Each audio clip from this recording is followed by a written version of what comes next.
સિયારામ. આજે ચૈત્ર મહિનાની નવરાત્રિનું છઠ્ઠું નોરતું. પરમબા પરમેશ્વરી અનેક સ્વરૂપ લીધા. માં હિમાચલની ઘરે પુત્રી સ્વરૂપે પ્રગટ થયા. હિમાચલ રાજ્ય માગ્યું હતું કે મારી ઘરે દીકરી થઈને વધારે.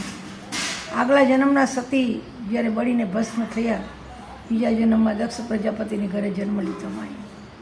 અને ભગવાન ભોળાનાથને પ્રાપ્ત કરવા તપ કરે છે. ભોળાનાથે પરીક્ષા કરી છે, સપ્ત ઋષિઓને મોકલ્યા છે. પાર્વતીજી પરીક્ષામાં પાસ થાય છે અને ભોળા મહાદેવ પછી જાન લઈને આવે છે. કારણ કે તારકાસુર નામના દૈત્યનો વધ જે કરી શકે તો ભગવાન શિવનો પુત્ર જ કરી શકે.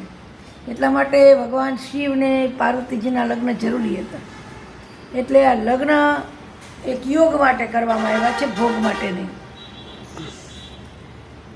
પરમાત્મા ભોળે મહાદેવનો વરઘોડો કેવો છે તો ભગવાન શિવ નંદી પર સવારી થયા છે. નંદી એટલે ધર્મનું પ્રતીક છે.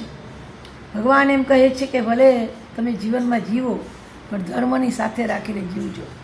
ભગવાન શિવે હાથમાં ત્રિશૂળ લીધું છે તો 3 પ્રકારના જે તત્વ છે એને તમે ચેતન સ્વરૂપમાં રાખીને જીવજો. પરમાત્મા શિવે ભસ્મ ધારણ કરી છે તો ભગવાન ભોળે મહાદેવ એમ કહે છે કે આ શરીર એક દી બળીને ભસ્મ થવાનું છે. રાખના રમકડા એ રાખમાં મળી જવાના છે. ભગવાન શિવે નાગની શણગાર કર્યો છે. ભોળે મહાદેવ એમ કહે છે કે એ જીવાત્મા તું ભલે ઘરેણા પહેર, ગમે તેટલી સુખ સાહેબી ભોગવો, પણ એ જ ઘરેણા તને એક દી નાગ થઈને ડંખ ન મારે ને એનું ધ્યાન રાખજો. ભગવાન શિવનો શણગાર મને તમને ઘણી પ્રેરણા આપે છે. ભગવાન શિવ ભોળે મહાદેવ બધા દેવતાઓને એમ થયું કે આવાના ભેગું કેમ જાવ, અને બધા પોતપોતાની રીતે નીકળી ગયા. આમ થાય જે કોઈ ગરીબ માણસ હોય ને એવા હોય ને એની ઓળખાણ કાઢવામાં વાંધો કરે, પણ પૈસાદાર થાય ને તો હાથ પેઢીની ઓળખાણ લઈને આવે. આ જગતનો નિયમ છે. તો ભગવાન શિવને કહ્યું કે ભોળે મહાદેવ આ આપણે અહીં હાકળ પડશે, તમે આકાશમાં જે શિવ કે જાઓ.